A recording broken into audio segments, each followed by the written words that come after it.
नमस्कार, बुलेटिन कोविड-19 में आप सबका स्वागत है और मैं हूं याशु गांधी।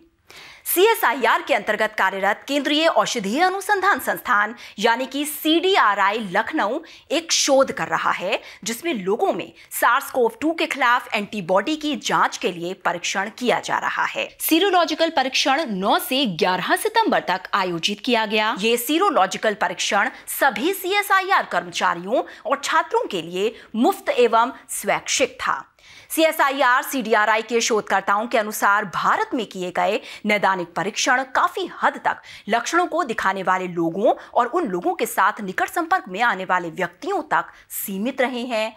सबसे महत्वपूर्ण बात, सामुदायिक परीक्षण यानी कि कम्युनिटी टेस्टिंग अभी तक शुरू नहीं की गई है। विभिन्न देशों से उपलब्ध रिपोर्टों के आधार से ये माना जा सकता है कि अभी अनेक एसिम्प्टोमेटिक यानी लक्षण विहीन मामले सामने आए हैं जिनका परीक्षण नहीं किया गया। इसका अर्थ यह है कि बीमारी का बोझ भीषण हो सकता है।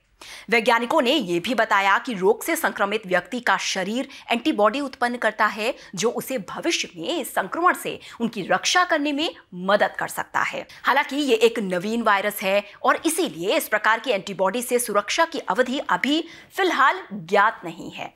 इसीलिए सीरोलॉजिकल टेस्टिंग के लिए एक लंबी अवधि के पैन इंडिया सर्विलांस बेहद महत्वपूर्ण है ताकि सीरोलॉजी आधारित जांच का उपयोग करके न केवल संक्रमण के बोझ का अनुमान लगाया जा सके बल्कि निश्चित अंतराल पर नमूने एकत्र करके एंटीबॉडी की मात्रा का भी आकलन किया जा सके। इससे उन लोगों की पहचान करने में भी मदद मिलेगी जो अपने प्लाज्मा को बीमार रोगियों को दान कर सकते हैं। समग्र भारत में जैविक नमूनों के अध्ययन के माध्यम से स्थापित इस प्रकार की समेकित जानकारी के कोहार्ट यानी जत्थे से बड़े पैमाने पर राष्ट्रीय स्वास्थ्य मिशन की संरचना के अनुरूप नैदानिक निर्णय लेने में सहायता मिलेगी और राष्ट्रीय स्वास्थ्य नीति संबंधी नीति के निर्धारण में आसानी होगी।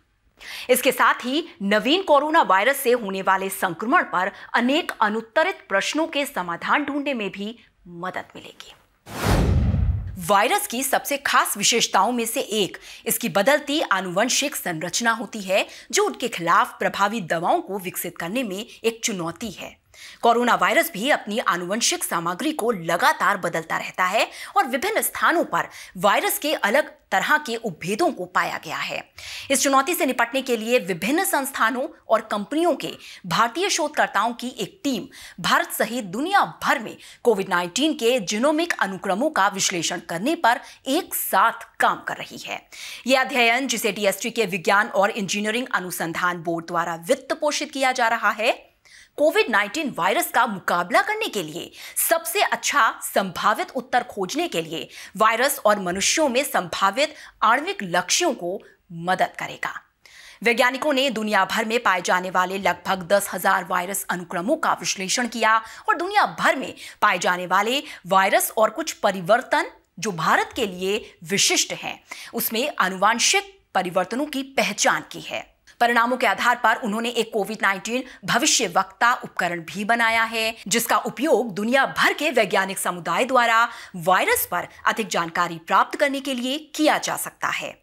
वर्तमान में अधिक महत्व के इस अध्ययन को अंतर्राष्ट्रीय journal infection genetics and evolution में प्रकाशित किया गया।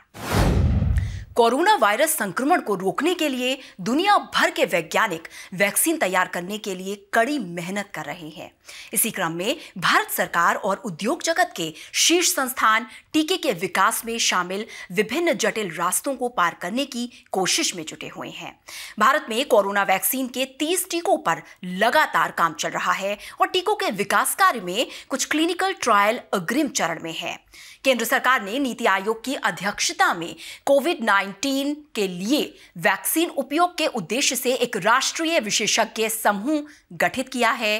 राज्यसभा में दिए गए आधिकारिक बयान के मुताबिक 30 से अधिक कोरोना वैक्सीन अभ्यर्थियों को सहयोग दिया जा रहा है जो विकास के विभिन्न चरणों में है। भारतीय चिकित्सा अनुसंधान परिषद यानी कि ICMR के मुताबिक विभिन्न कंपनियां भारत में कोविड-19 टीकों के लिए नैदानिक परीक्षण कर रही हैं। ICMR और नेशनल इंस्टीट्यूट ऑफ वायरोलॉजी यानी NIV पुणे द्वारा प्रदान किए गए वायरस आइसोलेट का उपयोग करते हुए SARS-CoV-2 के लिए एक निष्क्रिय पूरे वायरल कैंडिडेट वैक्सीन को भारत बायोटेक इंटरनेशनल लिमिटेड द्वारा विकसित किया गया है। कैडिला हेल्थकेयर लिमिटेड द्वारा एक डीएनए वैक्सीन विकसित किया गया है और इसके अलावा सीरम इंस्टीट्यूट ऑफ इंडिया और आईसीएमआर ने 2 वैश्विक वैक्सीन उम्मीदवारों के नैदानिक विकास के लिए भागीदारी की है।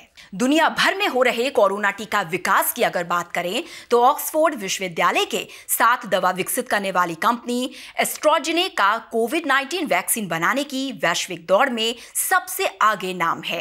भारत के दवा नियामक डीसीजीआई ने सीरम इंस्टीट्यूट ऑफ इंडिया को ऑक्सफोर्ड के कोविड-19 टीके के ह्यूमन ट्रायल शुरू करने की अनुमति दे दी है। तो आज के इस अंक में बस इतना ही। बुलेटिन कोविड-19 के अगले अंक में हम फिर हाजिर होंगे, लेकिन चलने से पहले आप सबसे एक विनम्र अनुरोध। विज्ञान, प्रौद्योगिकी, आविष्कार और नवाचार जगत के विश्वसनीय कार्यक्रमों को देखने के लिए अपने मोबाइल पर इंडिया साइंस ऐप जरूर डाउनलोड करें। एक और बात, देश का अपना विज्ञान चैनल इंडिया साइंस अब फेसबुक, ट्विटर, यूट्यूब, लिंक्डइन और इंस्टाग्राम पर भी उपलब्ध है। हमारे कार्यक्रमों के बारे में आप अपने फीडबैक और सुझाव हमें ईमेल कर सकते हैं। हमारा ईमेल पता नीचे स्क्रीन पर दिया जा रहा है। और इसी के साथ अपना बहुत ख्याल रखिए और हमें दीजिए अनुमति। नमस्कार।